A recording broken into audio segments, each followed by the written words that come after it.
performance, sculpture, drawing, painting, and been as an artist of many faces and many contours. She's part of the International Art Conclave here in Chandigarh, and she will talk to us about her various projects around the world, as well as how she's looking to develop her art with life being its major theme. Welcome to the Academy, and it's wonderful to have you. Thanks. So, starting from the beginning. Yes, a long time ago.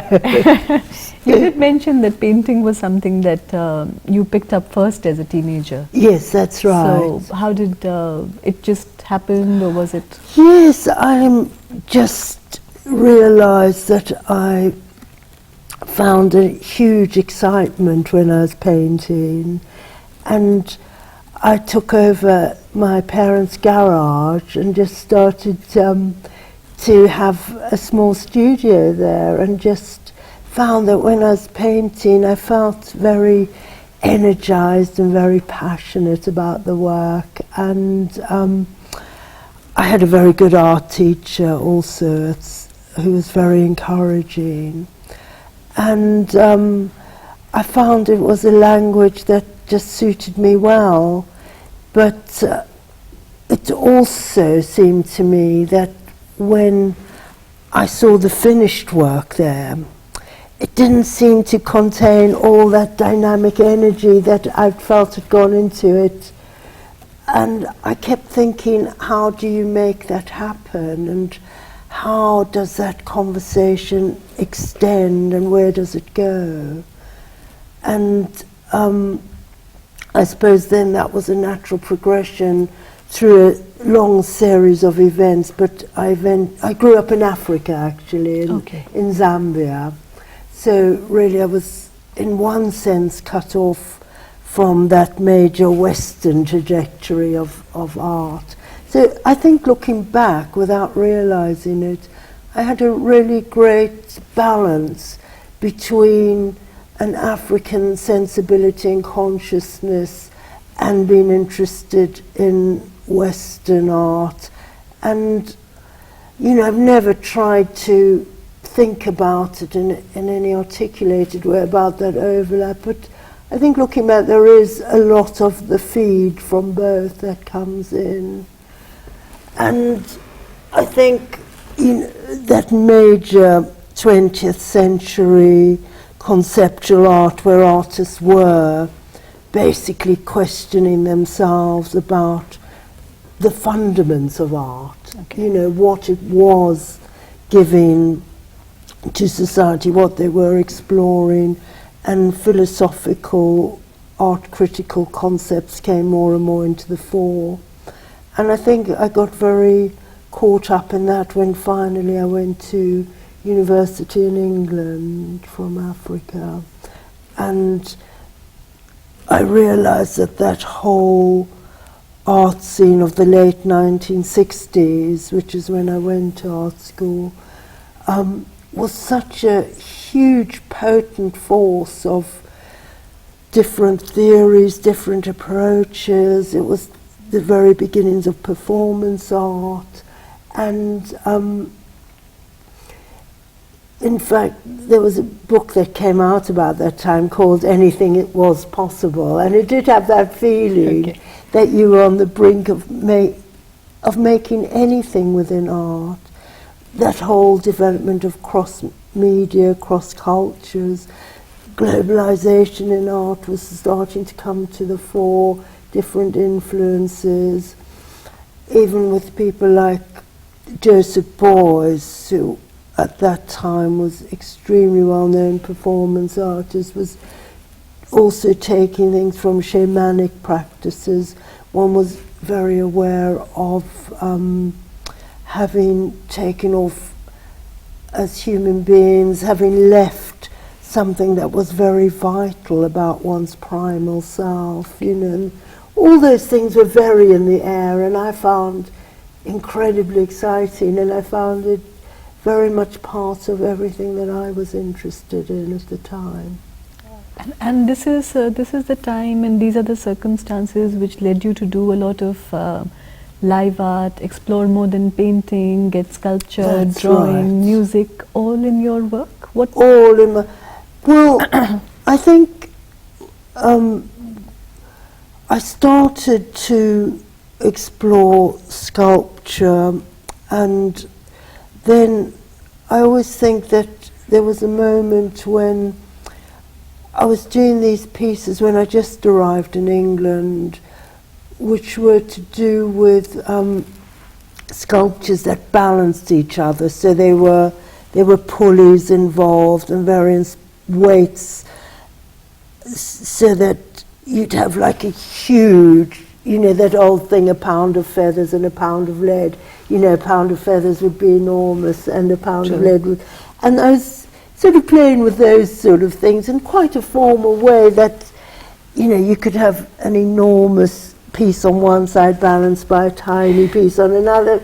And they were sculptural pieces, but I realized that the whole process of doing it and balancing it and people passing by would always become very involved and interested, and I'd drop a little bit more and sort of things were balancing out. And I realized that in the same way that painting for me was a process, I realized that actually if one could engage people in the process rather than the finished piece, that was what really was exciting for me. Right. And then, of course, the only possibility was to go through performance in that way, so that actually the work became witnessed by people. Rather than them coming to witness a finished piece, they witnessed the process of making a piece. So I think for me, performance came very much out of trying to engage people in the process of art making and the excitement of that. Yes. And how did you, apart from the sculptural project that you're talking about, how did you develop this art or this technique over the years? Was it with a lot of understanding, or was it trial and error? Or I think it will experimentation, exploration. I think also one thing about my practice that has been consistent throughout the years is collaboration. Okay. I'm very, very interested in the fact that you can have two people and then you have the space between the two people, and what that does in that space and how that affects each other. It's an incredibly powerful and life-enhancing space if you really enter it. You know, even right now, if we said we'd like to make something together, we'd have to explore where we joined, where we didn't, what we were interested in each other. You know, and so a new sensibility develops between these people. And I worked very closely with several artists. And then, of course, it's even more complex what happens between more than two people. So you try and find a space between those, like 3 or 4 people, that is equally meaningful and significant to all the people involved.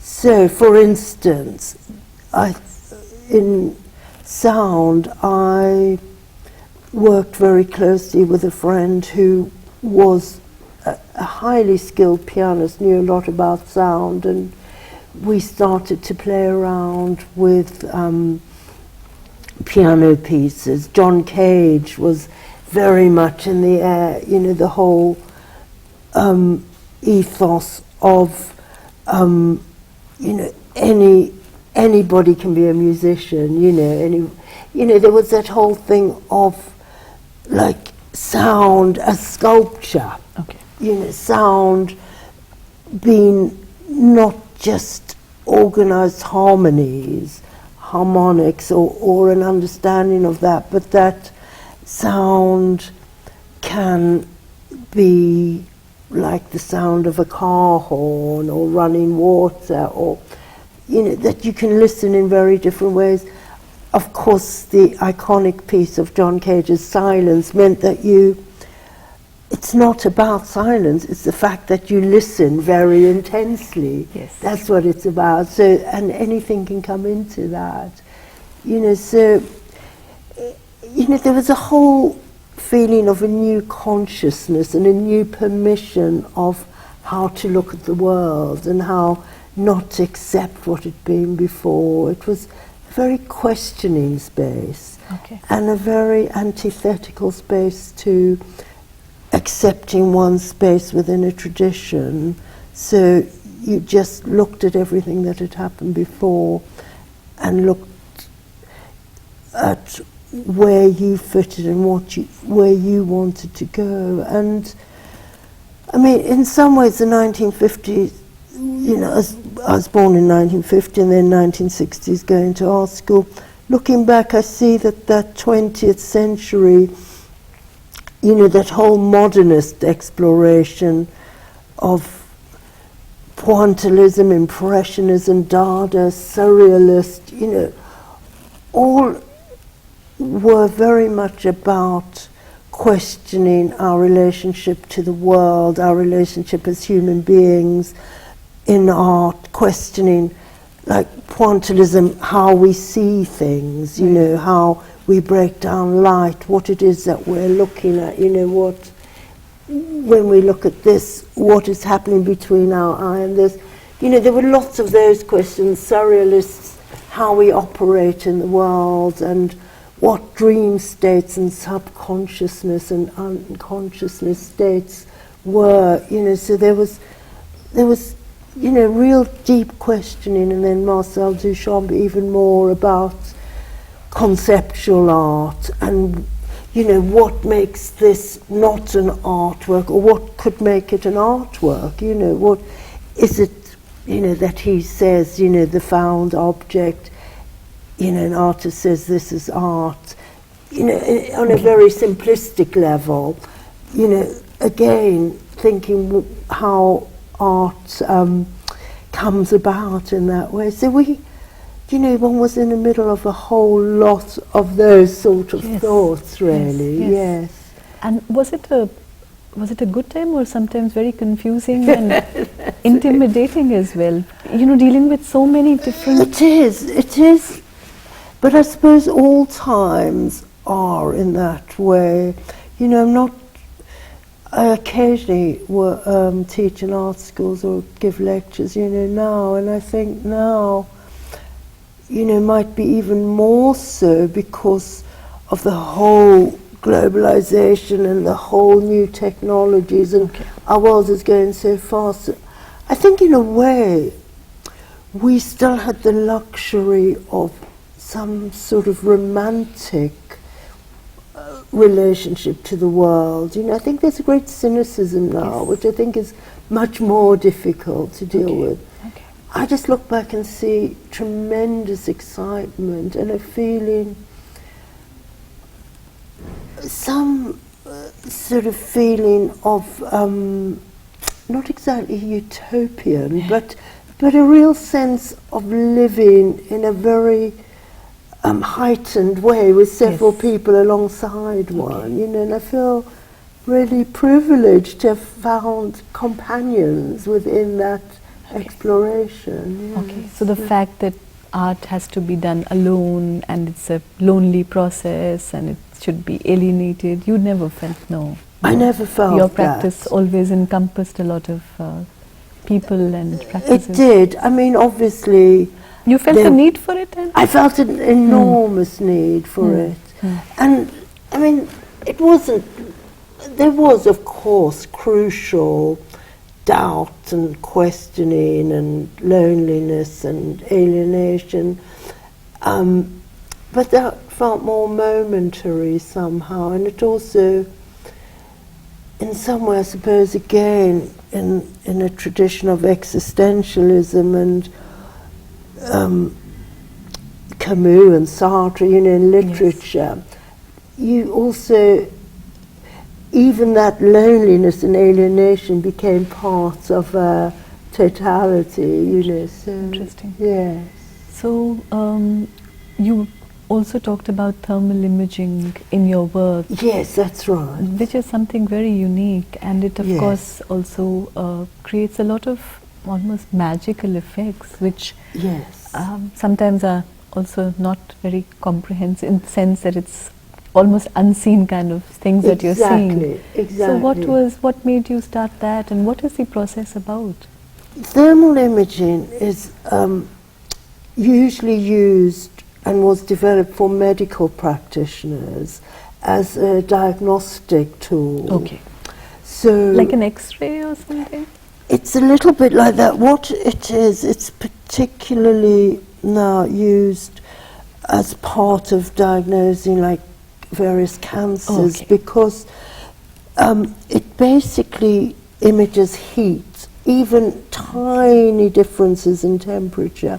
It's also used in things like finding electrical faults or something like that, because what the imager does, because it's not actually a camera, it actually defines different heat parts of, you know, your body has Okay. different heat sources and different temperatures, and some are very subtle, between a couple of degrees, and some read much bigger temperature differences.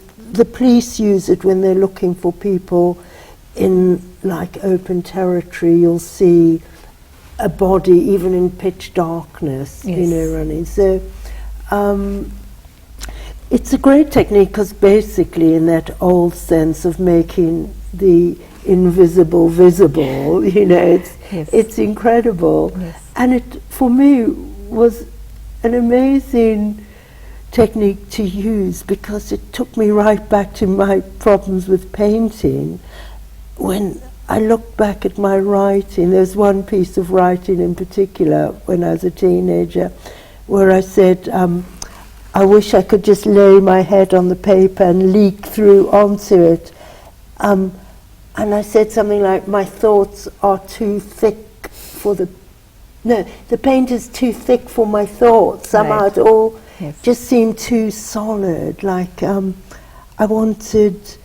think I said, I want to make a painting where the painter and painted are one. And somehow this technique allowed me to, just with different temperatures of water, do these paintings which kept changing, because it's a very fluid action. It's again very difficult to describe in words, because you actually saw Yes, it, you yes, know, but in a very simplistic way, when you breathe, in front of you is this warm air. Yes.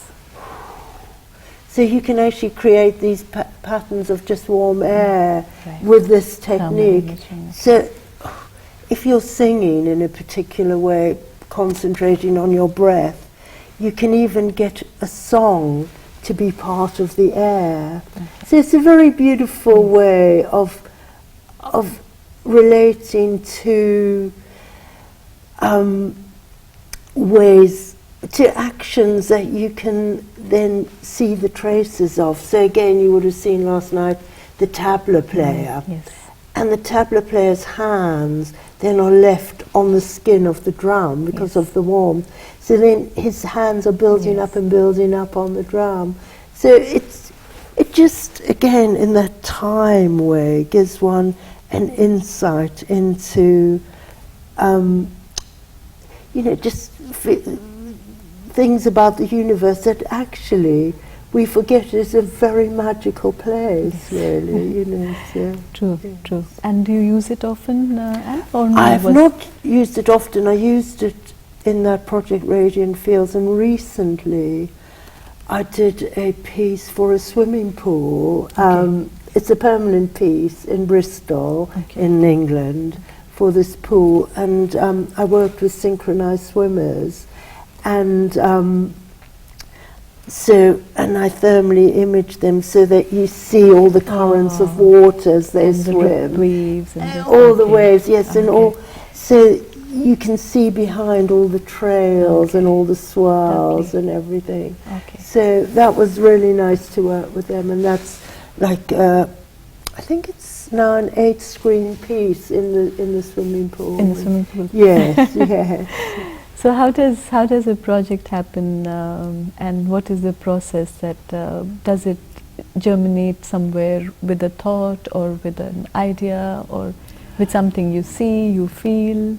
Well, I think all my projects come from different places, but fundamentally to do with the context.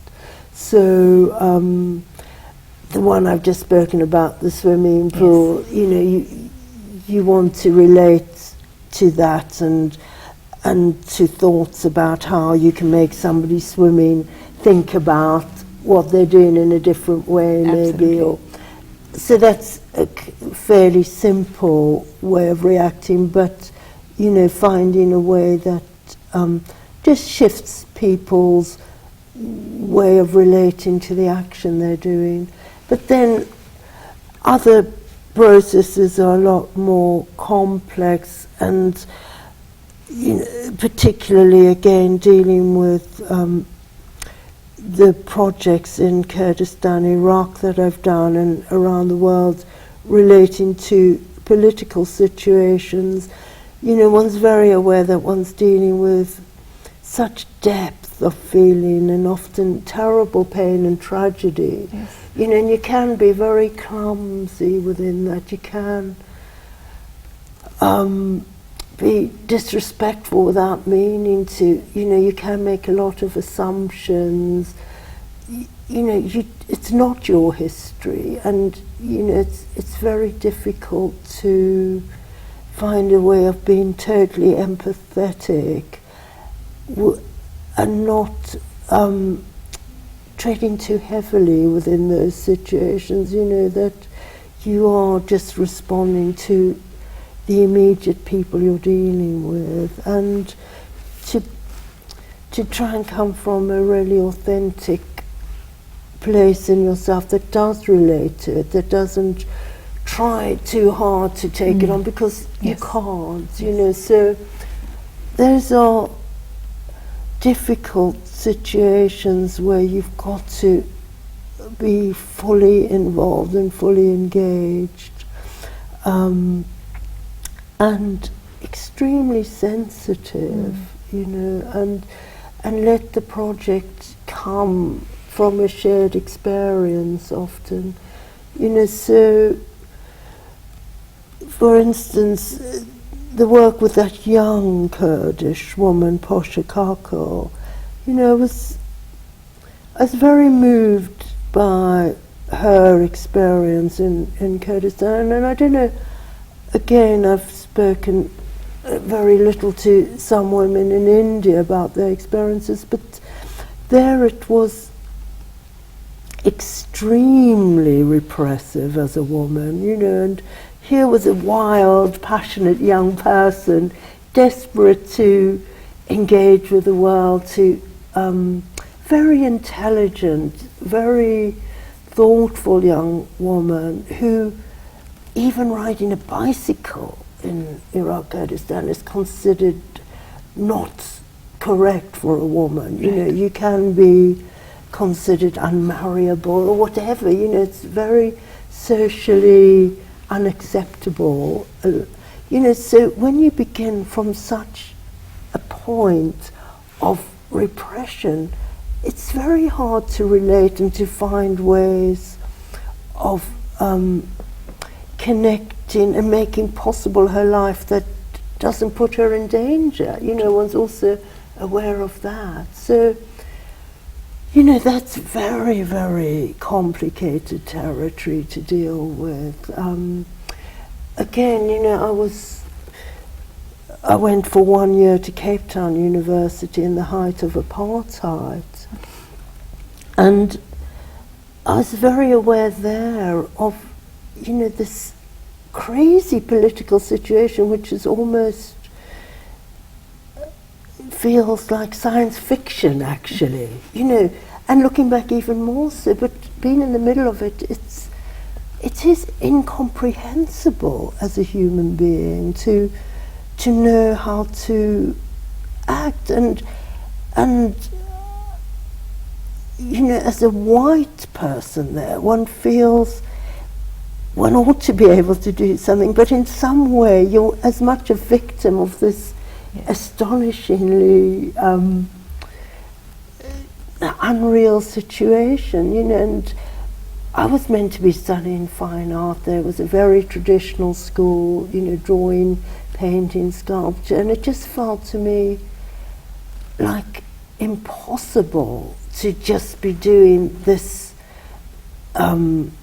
work that seemed to come from this Western, you know, tradition within this situation which was obviously so toxic, you know. So I started there doing like visual protests. I didn't even realize it was performance, but I'd sit on benches that said whites only with my hands painted black, you know, so that the black was a symbol both of one's culpability, you know, and, you know, the fact of this completely crazy thing about what colour is, you know, it just becomes crazy. Yes. It's almost that you can't comment because it's so crazy, you know. So, I agree. So that was overwhelming for me. When you asked me if I was overwhelmed, it was such a pleasure to come to England and feel that I didn't have to be politicized in any immediate sense, you know, that I could go into this much more abstracted territory of art, yes. And utopia, as you said. And a sort of utopia. It did feel, when I got to England, it did actually feel like that for me, yes. So going back to Iraq, I remember that you did a piece with dresses on a genocide. That's right. Yes, the Kurdish. 500 people. 500 people. So this was the, you know, the Saddam Hussein genocide with the Kurds. Halabja is the place where there was that huge chemical attack. Yes. And so I had gotten to know this young Kurdish Iraqi refugee who was a Peshmerga, a freedom fighter, in the hills around Erbil, which is the Kurdish capital. And I met him in England, and so we had spoken a lot about his, you know, just the tragedy of his people and his family, and he had this vision which was so fantastic to bring contemporary art to Kurdistan, you know, so amazing. Very young man. And I just felt I really would love to help him make this vision possible. So the first visit there was when I saw this mass grave, and that I had just done a piece in England in a church where I suspended, I think it was something like 50 dresses on helium balloons, so that they were standing in this church, and all of these dresses related to these various women. They were their mothers or their grandmothers or their sisters. They all had a meaning to these women, and they all had these flowers in them. And the women then cut the flowers out of the dresses, so the flowers fell to the floor, and these dresses became like skeletal forms, just these hanging forms. And because the dresses were getting lighter and lighter, finally, when all the flowers dropped out, these dresses started to rise up with the helium balloons into the ceiling, so that there were these long skeletal forms, and then all the flowers on the floor. So it was like they just dropped out of their worldly life, you know. Yes, so I'd just done that piece, and a lot of people had responded they'd been very moved, very involved with the piece. A lot of people had come to see it. And then when I went to Kurdistan a few months later, walking around these mass graves with these flowers on, you know, you saw in the visual last night. They were sort of quite, these sort of cloth flowers, just quite sad looking, quite bleak looking, you know, and again, and I thought of those cut-out flowers from the dresses, and then next to these mass graves was this museum with these glass cases, and in them was these fragments of the clothes that people had worn. So it was such a shock to me, the connection, you know, when you feel cold suddenly from something, and it was so moving anyway. And we were with Kurdish people who were so directly affected by this tragedy, and so I felt really such a depth of where does one go with this? You know, and then there were these women, and there was this women's group who would meet to talk together about their shared tragedies, women who had all been affected by this genocide. And then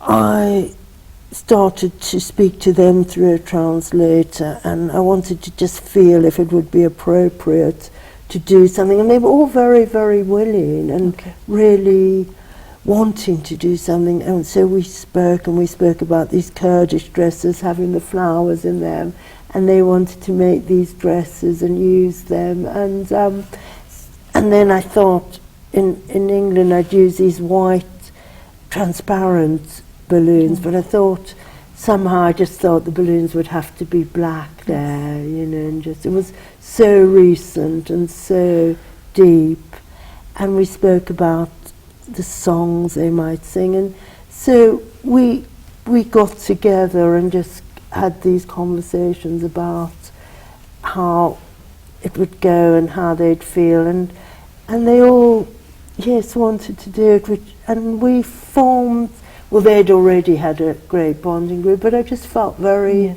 involved and accepted, and so we did this piece. It's actually, strange enough, it is an old prison yard, but it actually has been taken over by the art school in Erbil. So we could do it in this place that's slowly becoming this place of great positive creativity and add to it. And it was lovely just to see these balloons with the dress fragments just floating across Erbil city, and out of it. So. And did this project also lead to you working with women artists across Israel and That's Iran? right. And it did. And it's called Paves. Yes. Then I met that young Kurdish artist, Posha, during that visit, and she joined in this work. And I said to her, you know, I will definitely find a way of us working together.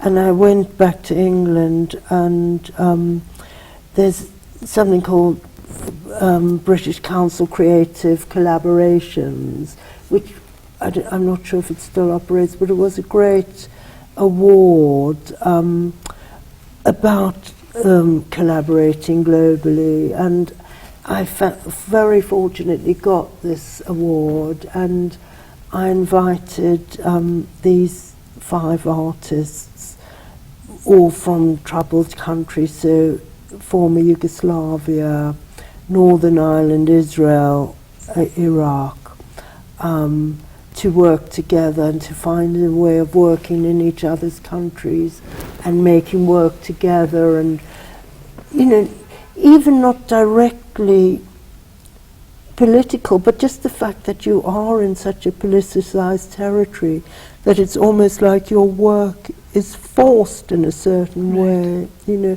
and to just look at all those issues. And all of the women I invited were very strong, very thoughtful women, and like I had said, I'm still working with them. I feel very much in contact, And next year we're hoping all to go to Croatia together to do some work, yes. Okay. So really it's been a very long-term project, but 2009, 2010 was intensive, where we really travelled.